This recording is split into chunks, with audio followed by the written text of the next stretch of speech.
मैं दुनिया भुला दूंगा तेरी चाहत में। मरना है क्या भोसड़ी के?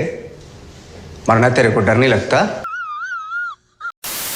तो आज की इस वीडियो में हम लोग तवा लगाने वाले हैं राहे जुनून ड्रामे के बारे में, जिसको वैसे तो मैंने रख दिया रोमांटिक ड्रामों की लिस्ट में। लेटेस्ट एपिसोड देखने के बाद मेरी हंसी नहीं रुक रही थी। कुछ ऐसे मंजर थे जिनको देखकर मेरे दिमाग की शरेआनें फटने वाली हो गई। तो मैंने सोचा कि भैया जरूर डिस्कस किया जाए आज के इस वीडियो के अंदर। लेकिन उससे पहले भैया, न्यू ईयर की सेल तकरीबन खत्म होने वाली है। अभी नीचे डिस्क्रिप्शन में और पेंट कमेंट में आपको लिंक मिल जाएगा, जाएं जाकर अपनी मर्जी का वास फ्लावर या फिर ऐसे में लैंप खरीदने के बाद हमें अपना फीडबैक देना मत भूलिएगा। PK Luxus. We don't sell crap. उसने कोई बात की है मेरे बारे में? तुम्हें कुछ बताया है? नहीं। वैसे महर के अब्बा का मुंह देखकर ना सबसे पहले मेरा तरा निकल गया। सोचो जरा, कोई गुस्से में इतना करीब से आपको देखे। अरे बस कर, रुलाएगा क्या? अंकल जी हाथ थोड़ा होला रखें, वो चुन्नी सी काकी है, उसको कहीं हार्ट अटैक ही ना हो जाए। कहाँ रहती है बताओ मुझे, मिलना चाहती हूँ मैं उससे। तुम्हें क्यों बताऊं? तुम कौन हो? मैं कौन हूँ? गजब बेइज्जती है। अलैना की जो लेटेस्ट एपिसोड में कुत्ते वाली होती है, वो देखकर मुझे बहुत सेटिस्फेक्शन हुई। बिकॉज इस तरह का जो क्रिंज कैरेक्टर होता है वो यही कुछ डिजर्व करता है। बहुत जल्द ये रूम मेरा होने वाला है, देख लेना। तो नहीं भैन, मैनू बांदरियां पालन का कोई शौक नहीं। बैठो, मुझे तुमसे बात करनी। मैं बात करने में इंटरेस्टेड नहीं हूं, जाओ यहां से। अब आपको जब इज्जत रास ना हो तो मट्टी प्लीत होने तक आपको सुकून नहीं मिलता। वही हाल हुआ लैना का लेटेस्ट एपिसोड में। मैं तो अपनी कुत्ते वाली करवा के ही निकलूंगी।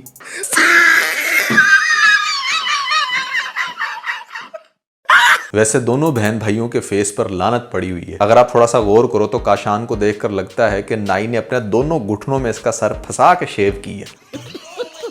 और ये लैना जैसी वो लड़कियां होती हैं जिनको सारी जिंदगी पेरेंट्स से छित्तर पड़े होते हैं और अपनी फ्रस्ट्रेशन जवानी में आके निकालती हैं। Shut up Kashan. महर की बहन, कहाँ जा रही हो तुम? एक दफा फिर जलील होना। तुम्हें क्या तकलीफ है? तुम अपनी हद में रहो। मैं अपनी हद में रहूं और वो जो तुम्हारा हीरो उस दिन तमाशा लगा के गया है घर के सामने, वो नजर नहीं आ रहा तुम्हें? नहीं।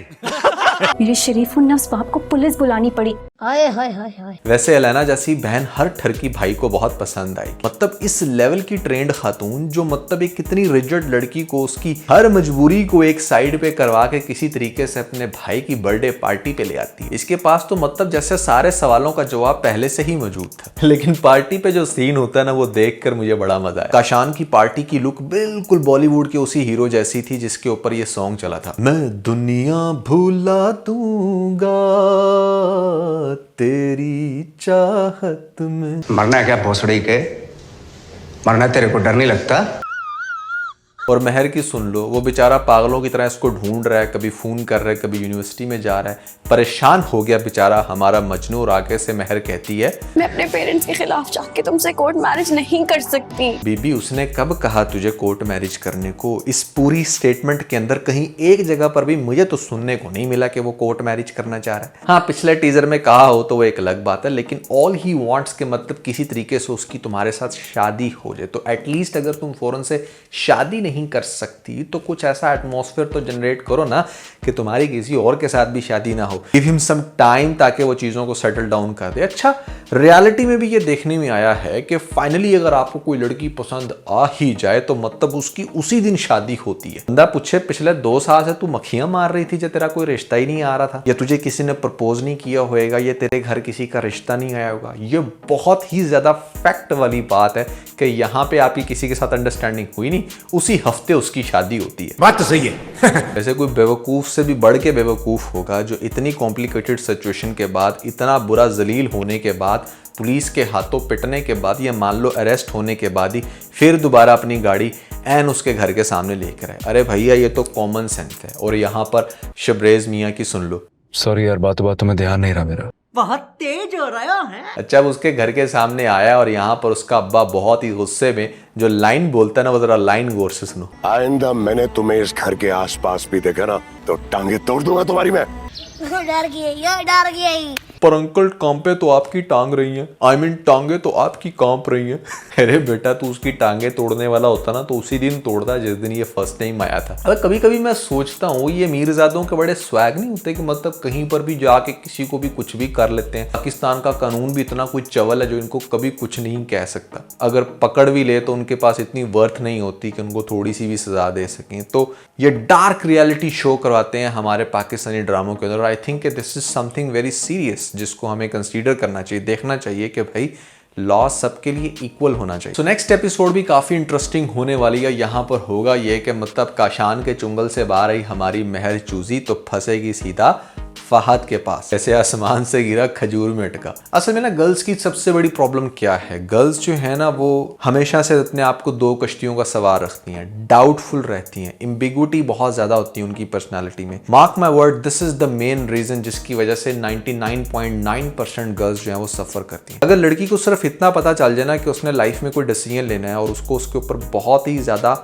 रिजिड होना है, सारे मसले खत्म हो जाए। जैसे लेट्स से कि इस सिचुएशन में भी महर जो है वो फंसी हुई है, कहीं ना कहीं अपने पेरेंट्स का सोचती है तो उनकी इज्जत को प्रोटेक्ट करने के लिए शबरेज को इनकार कर रही है, और अगर शबरेज का सोचती है तो उसकी बात मान के उसकी गाड़ी में भी बैठ रही है, उसको फुली रिजेक्ट नहीं कर रही। आपको एक स्टैंड लेना चाहिए, चाहे कोई भी हो, चाहे वो शबरेज की साइड है या फिर आपके पेरेंट्स की साइड है। You need to be clear in yourself first, ताकि आपके इर्द गिर्द के लोग हर्ट ना हो। लेकिन लड़कियां ज्यादातर ऐसे करती हैं कि अपनी एम्बिगुइटी की वजह से सही डिसीजन नहीं ले पाती, डाउटफुल रहती हैं, जिसकी वजह से वो पेरेंट्स को भी हर्ट करती हैं और उस इंसान को भी हर्ट करती हैं जो इतने सारे बोल्ड डिसीजन ले रहा होता है। जैसे इस ड्रामे के केस के अंदर यहाँ पर शबरेज को दिखाया गया। मतलब जो भी तुमने करना है just do it, you need to be very sure about it. तो नेक्स्ट एपिसोड के अंदर यहाँ पर फहद के साथ डेट करने जा रही है। बंदा पूछे तेरा उसके साथ डेट करने का कोई मकसद नहीं, भले तेरी फैमिली कहे, तो मैं यही आगे से कहना है कि ठीक है अब्बा मियाँ आप तो मेरी शादी करवा ही रहे हो तो करवा दो,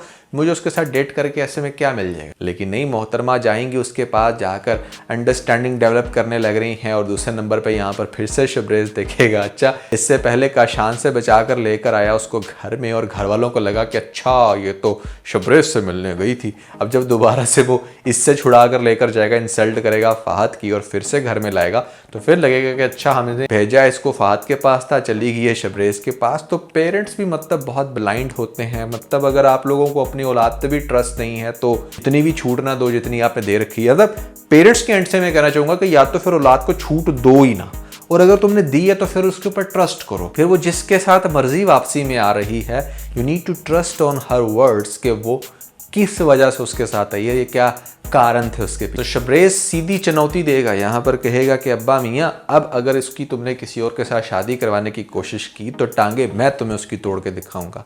और रहा सवाल फहद का, तो मैं एक सेकंड भी नहीं लगाऊंगा उसको जान से मारने के। This is a big threat जिसके बाप को दे दिया गया। अब्बा मियाँ फिर भी मतलब यहाँ पर उस बेचारे गरीब फहद की जान पर खेल के शादी करवाने की कोशिश करेंगे और ऐसे में किडनैप करवा बैठेंगे अपनी बेटी को, जो मैं पहले भी काफ़ी दफ़ा बता चुका हूँ। मुझे पर्सनली ऐसा लगता है कि ज़बरदस्ती उससे शादी करने की कोशिश करेगा, नहीं होने देगा, सॉरी देगी वो, और उसके बाद फिर उसको वापस घर लाएगा तो बाप के कहा इसे ले जा, अब चाहे कुछ भी हो बस तू इसको ले जा। इनकी शादी हो जाएगी और फिर शादी करके यहाँ पर आपको ड्रामे को मजीद इंटरेस्टिंग मैनर में आगे से डिस्क्लोज होते हुए दिखाया जाएगा शबरेज के ही घर में। शबरेज की फैमिली बिल्कुल डिनाई करेगी, उन लोगों ने ख्वाब में भी नहीं सोचा होगा कि मतलब ये डायरेक्टली ब्याह करके लेके आएगा। और अलैना का फड़फड़ाना तो फॉर श्योर आपको बहुत ही ज़्यादा मज़ा देने वाला है, क्योंकि लेटेस्ट एपिसोड में भी अलैना कैरेक्टर ने जितनी अच्छी एक्टिंग की है, जिस तरह से उसने एक ड्रामे के अंदर टेंशन क्रिएट की है, उसकी वजह से अब ड्रामे के अंदर कुछ मसाला ज़रूर लगा है। तो हमने सिर्फ यही देखकर एंटरटेन होना है कि अलैना का क्या रिएक्शन होगा या होगा ऐसे में शबरेज के पेरेंट्स का, शबरेज कैसे सारी सिचुएशंस को टैकल करता है। और महर को तो लिटरली मेरे से बहुत गालियां पड़ने वाली हैं, क्योंकि एक अजीब फ्रस्ट्रेटेड करेक्टर आपने मतलब डाउटफुल करेक्टर दिखाया है जिसको कुछ नहीं पता कि उसे क्या करना है। मार्क माय वर्ड्स के आने वाली एपिसोड में भी महर बहुत ही टॉक्सिक हरकतें करने वाली है, हस्बैंड का साथ नहीं देगी, हर सिचुएशन पे ब्लेम करेगी वो यहाँ पर शबरेज को, और यही पोर्ट्रे करेगी कि मतलब मेरी लाइफ में जितना भी झंड हो रहा है ना वो सिर्फ इस बंदे की वजह से। और मैं एटलीस्ट ऐसे लोगों से बिल्कुल डिसएग्री करता हूँ। दैट्स एवरीथिंग अबाउट राह जुनून। What do you think about this drama? क्या आप लोगों को मज़ा आ रहा है नहीं, कमेंट सेक्शन में मुझे ज़रूर बताइएगा। इसके अलावा मैंने कल ही अभी एक वीडियो अपलोड किया जहां पर मैंने टॉप 5 लव स्टोरीज को डिस्कस किया है फॉर्चुनेटली या अनफॉर्चुनेटली इस ड्रामे को भी इंक्लूड कर तो दिए, क्योंकि आई होप कि ये ड्रामा इंटरेस्टिंग होगा। लेकिन बाकी सभी ड्रामों से आप एग्री करते हो, डिसएग्री, ऊपर आपको लिंक मिल जाएगा। जल्दी से वीडियो देखकर अपना फीडबैक मुझे जरूर दीजिएगा।